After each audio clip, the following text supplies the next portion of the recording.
Mercredi 21 mars 2018, c'est à 19 h à Cotonou, c'est la grande édition du journal sur Exayo TV.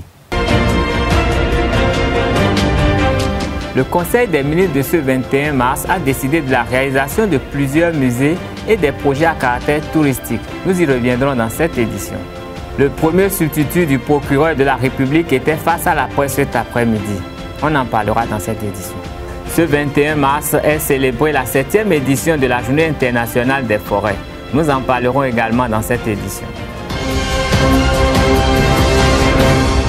Chers amis internautes fidèles à Exayo TV, bonsoir. La séance hebdomadaire du Conseil des ministres est tenue ce mercredi 21 mars 2018 sous la présidence effective de son Excellence Patrice Talon, le président de la République. Le Conseil a décidé de la sélection de cabinets pour la mise en œuvre de la construction des musées d'Abomey, d'Alada, de Ouida et de Porto Novo. Le ministre Joseph Diogbenou dévoile un pan de ces projets lors du traditionnel compte-rendu du Conseil des ministres. Le gouvernement a décidé de faire du tourisme un pôle majeur de croissance économique dans notre pays. À ce titre, de grandes réalisations sont prévues pour soutenir le secteur. Au nombre des projets figure le développement d'équipements culturels et touristiques des localités d'Abomey, d'Alada, de Ouida et de Porto Novo. À cette fin, les sites identifiés seront valorisés et transformés en de véritables attractions touristiques à forte potentialité économique. Dans cette perspective, des négociations ont été engagées avec des cabinets spécialisés de renom en vue de disposer de dossiers architecturaux et d'études techniques détaillées pour amorcer la phase de construction des infrastructures. Ces cabinets exécuteront les missions complètes de maîtrise d'œuvre en partenariat avec des cabinets béninois pour favoriser le partage d'expériences et le transfert de compétences. Il s'agit de, premièrement, atelier d'architecture de Valence Loutati pour le projet de construction du musée de l'épopée des rois d'Abomey et de l'arène des Vaudous non masqués. Deuxièmement, agence Françoise Ntépé pour le projet de construction du musée esclavage, résistance et mémoire Toussaint Louverture d'Alada. Troisièmement, agence d'architecture Zuo Montpellier pour le projet de construction du Musée international des arts et civilisations du Vaudou Orisha et de l'arène des Vaudous masqués de Porto Novo. Quatrièmement, EREMCO pour les projets de construction à l'identique de la cité historique de Ouida et de construction de la marina porte du non-retour. Cinquièmement, les crayons pour la scénographie et l'éclairage muséal sur les projets d'Abomey, d'Alada et de Porto Novo, ainsi que les équipements culturels et touristiques de Ouida et de la Marina. Le Conseil a instruit les ministres en charge du dossier à l'effet d'effectuer les diligences en vue de la contractualisation avec ces cabinets. Toujours au cours de ce point de presse, le garde des Sceaux présente le projet de construction d'un centre hôtelier, un hôtel Sofitel et la transformation du Benin Marina Hotel en un hôtel de 5 étoiles et la rénovation du Centre international des conférences de Cotonou en salle de congrès, de spectacles et de casino. Sélection de la société SUMA pour le financement, la conception et la construction d'un hôtel Sofitel et la rénovation du Centre international de conférences de Cotonou. Le développement touristique entrepris par le gouvernement requiert de renforcer l'offre de réceptifs hôteliers par des équipements de haut standing aux normes et convenances internationalement recommandées. À cet effet, il a élaboré le projet de transformation de Benin Marina Hotel en un hôtel 5 étoiles, renforcé par la rénovation du Centre international de conférences de Cotonou. L'objectif du projet est de créer un complexe intégré de grande dimension composé de 2 équipements en vue de son démarrage dans les délais rapprochés au regard des spécificités techniques et des conditions de son exploitation. Le partenariat public-privé a été privilégié. Ainsi, au terme des consultations effectuées, les propositions de Suma Tourisme Yatirim-Silingi AS ont été retenues. Cette société privée dispose d'une grande expérience à l'international et en Afrique, dans le domaine de la rénovation de complexes hôteliers de haut standing, ainsi que dans la conception architecturale et la réalisation de centres de conférences. Concrètement, le projet vise à réaliser, premièrement, la construction d'un nouvel hôtel Sofitel de 193 chambres et suites, avec toutes les commodités requises. Deuxièmement, la rénovation du Centre international de conférences, comprenant, entre autres, l'aménagement d'une salle dédiée aux congrès et spectacles, ainsi que des salles de réunion et de presse. Troisièmement, la réalisation d'infrastructures aux fins de distraction, de casinos et de projections cinématographiques. Au total, ce complexe intégré aura pour vocation d'abriter des événements prestigieux, d'être une destination privilégiée pour les hommes d'affaires et de contribuer à faire de Cotonou une destination de rencontres internationales et d'événements artistiques et culturels par excellence. Le Conseil a instruit les ministres concernés à l'effet d'engager diligemment les actions nécessaires au démarrage effectif des travaux. Le premier substitut du procureur de la République, Mario Metonou, a effectué une sortie médiatique ce 21 mars 2018 pour faire étalage des mesures judiciaires prises à l'encontre des auteurs des crimes rituels, des cybercriminels et des auteurs des dérives sur les réseaux sociaux. Depuis un certain temps, des images macabres circulent au quotidien sur les réseaux sociaux et font état de crimes rituels, de sacrifices humains au profit d'un fétiche. Les téléphones portables et ordinateurs sont désormais envahis d'images d'enfants enlevés, puis mutilés, d'hommes et de femmes morts dans des conditions effroyables et d'éléments audio réalisés par des personnes faisant l'apologie des sacrifices humains ainsi que des crimes rituels. Face à cette situation, le parquet près le tribunal de première instance de première classe de Cotonou tient à rappeler 2 choses. En premier lieu, les atteintes à la vie humaine et plus spécifiquement les homicides font partie des infractions les plus durement punies dans notre législation. Les auteurs et les complices de ces infractions encourent les mêmes peines. Il s'agit de la prison à vie en application des articles 295 et suivants de notre Code pénal. Est qualifiée de complice toute personne qui, par aide, assistance, moyens fournis ou instructions données, facilite la commission d'une infraction.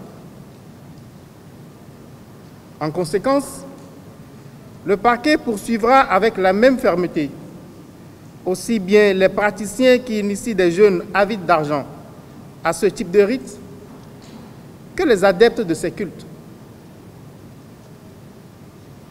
En second lieu, les réseaux sociaux ne sont pas un espace de non-droit. Le parquet rappelle à toutes fins utiles que la divulgation sans précaution d'images macabres, souvent à destination d'un public jeune, constitue une infraction à la loi pénale. La publication, la diffusion ou la reproduction par quelque moyen que ce soit de nouvelles fausses, de pièces fabriquées, falsifiées ou mensongèrement attribuées à des tiers, lorsque, faite de mauvaise foi, elle aura troublé l'ordre public ou aura été susceptible de la troubler ou aura incité à la haine entre citoyens, est punie de peine d'emprisonnement et d'amende au terme des articles 266 à 306 de la loi 2015-07 du 20 mars 2015 portant Code de l'information et de la communication en République du Bénin. Il en est de même de la diffusion de toute information susceptible de porter atteinte à l'honneur ou à la considération d'un particulier qui est puni d'une année d'emprisonnement et ou d'une amende de francs CFA 5 millions. C'est dire donc qu'en attendant l'entrée en vigueur de la nouvelle loi sur le numérique, le Bénin dispose de l'arsenal législatif suffisant pour instruire et réprimer toute divulgation de fausses nouvelles sur les réseaux sociaux et partout ailleurs. Il existe aujourd'hui des moyens technologiques pour retrouver les auteurs des messages postés sur les réseaux sociaux. La poursuite sera dirigée non seulement contre ces auteurs, mais aussi contre toute personne relayant les fausses informations. Le parquet de Cotonou en appelle au calme et à la sérénité des populations de Cotonou et les rassure quant à sa détermination à lutter contre toute atteinte à la vie et à réprimer avec la dernière rigueur tout crime rituel. Le procureur de la République, près le tribunal de première instance de première classe de Cotonou, a d'ores et déjà instruit ses services compétents au fin de prévenir de tels crimes et d'appréhender leurs auteurs. Démarrée le 1er novembre 2017, l'opération d'enrôlement du RAVIP ira à son terme le 30 avril 2018. À 40 jours de cette échéance, nombreux sont ces Béninois résidents qui n'ont pas encore réussi à se faire enrôler malgré leur volonté. Vu les longues files d'attente et la proportion de ceux qui n'ont pas encore été enrôlés, les populations implorent déjà l'indulgence de l'autorité dans le but de proroger le délai imparti ou d'initier une seconde phase. La carte de RAVIP, selon moi, à ce que je sache, est très importante parce qu'elle va valablement remplacer la carte d'identité dans les jours à venir. Et aussi, cela a beaucoup d'avantages. Par rapport au processus du RAVIP, je pense que la population ne sort pas assez massivement pour se faire enrôler.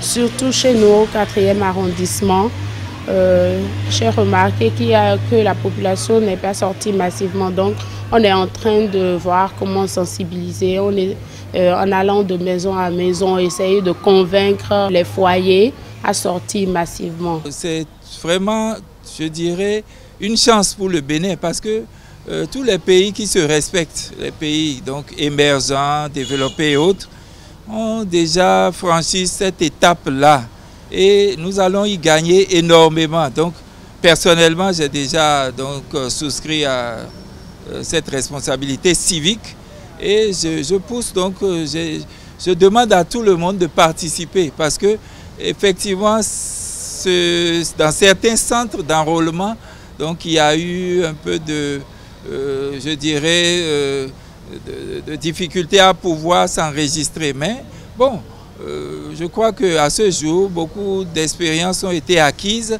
et plus que jamais, les procédures sont beaucoup plus allégées. Vous savez, il y a beaucoup de gens qui n'ont pas d'acte de naissance. Ils n'ont aucune pièce. Et certains par paresse, par négligence ou tout simplement par manque de solutions administratives ou civiques, parce que c'est ça l'autorité de l'État, c'est de pouvoir accompagner chaque citoyen à être, disons, enregistré dans un fichier national, général. Et j'ose croire que si au soir de la fin, donc de l'échéance fin avril 2018, l'enregistrement n'était pas bouclé entièrement, que bon, l'État béninois, à travers le président Patrice Talon, va pouvoir donc enclencher une phase supplémentaire donc, pour pouvoir permettre à tout un chacun de s'enquérir de ses responsabilités. Les forêts au service des villes durables, c'est le thème de la Journée internationale des forêts, célébrée ce jour 21 mars. La commune d'Abomey-Calavi a servi de cadre à la cérémonie officielle de cette célébration de la 7e édition de cette journée au Bénin. Des élus locaux, des cadres du ministère du cadre de vie ont pris part à cette cérémonie. Vivez les moments forts de cette cérémonie à travers ce reportage. Forêts et villes durables. Faisons de nos villes des lieux plus verts et plus sains, où il fait bon vivre. C'est le thème retenu cette année pour célébrer la Journée internationale de la forêt. Cette journée, officiellement lancée et célébrée ce matin dans la commune d'Abomey-Calavi, a connu la participation de plusieurs cadres du ministère de cadre de vie et de développement durable, des populations et de nombreuses autorités communales. Des balais et râteaux en main pour le nettoyage et la mise en terre de quelques plantes est l'un des actes posés pour donner un cachet spécial à cette cérémonie. La forêt a des fonctions multiples. Fonctions économiques. Les gens vendent le bois pour avoir de l'argent, n'est-ce pas? Fonctions écologiques. La forêt attire la pluie. Lorsqu'il y a des arbres quelque part, il fait plus frais cet endroit, n'est-ce pas? Ainsi de suite. La forêt héberge des animaux. Et tout le monde connaît l'importance des animaux sauvages dans la vie de l'homme. En termes d'éléments qu'on mange. Donc sur le plan alimentaire, la forêt a une importance qu'on ne peut plus qualifier, une importance élevée. Cette journée, initiée par l'Organisation des Nations Unies, depuis quelques années, s'inscrit dans le but d'attirer l'attention de toute l'humanité sur l'importance de la forêt. Au Bénin, elle est célébrée et appuyée par une politique de protection et d'entretien. Une étude a été menée vers les années 92 et a révélé que nous avons environ 2900 forêts classées au Bénin. Forêts sacrées au Bénin. Et ces 2900 forêts sacrées au Bénin, il y a un projet qu'on appelle PIFSAP qui a été financé donc par le PNUD, qui a travaillé sur ces forêts classées, ces forêts sacrées, pour pouvoir vraiment les doter de plans simples de gestion. Nous sommes venus à travers un projet que son Excellence, le président Talon, a mis en place au niveau donc de la direction générale des eaux et forêts, qu'on appelle programme de reboisement intensif. C'est à travers ce projet-là que nous avons donné un appui, d'accord, en plan, un appui technique, tout ça, pour que ces places libérées dans les villes soient reboisées. Suffisamment impliquée dans la gestion de ces forêts, la population doit accorder plus d'avantages et surtout d'intérêt à la forêt afin d'éviter sa destruction. Je voudrais profiter de cette occasion pour inviter la population à accorder plus d'avantages, enfin, d'intérêt, plus d'attention à la forêt, à détruire moins la forêt. Si nous détruisons la forêt, nous nous détruisons sans le savoir. Et en ce jour mémorable de la Journée internationale des forêts, demander que toutes les forêts qui ont été installées, je veux dire tous les reboisements qui ont été faits les années passées et plus précisément l'année dernière, puissent recevoir les entretiens nécessaires pour que ce qui est mis soit sauvegardé dans l'intérêt de l'humanité. En page sport, l'équipe nationale junior de football du Bénin a livré son deuxième match amical contre la jeunesse athlétique de Cotonou ce mercredi après-midi au stade René Pleven d'Apapa. Le score a été de 1-0 en faveur de la CHAC. But marqué à la 12e minute par le numéro 5, Barazé Guéro. Nous reviendrons en détail sur le résultat de cette rencontre dans nos prochaines éditions.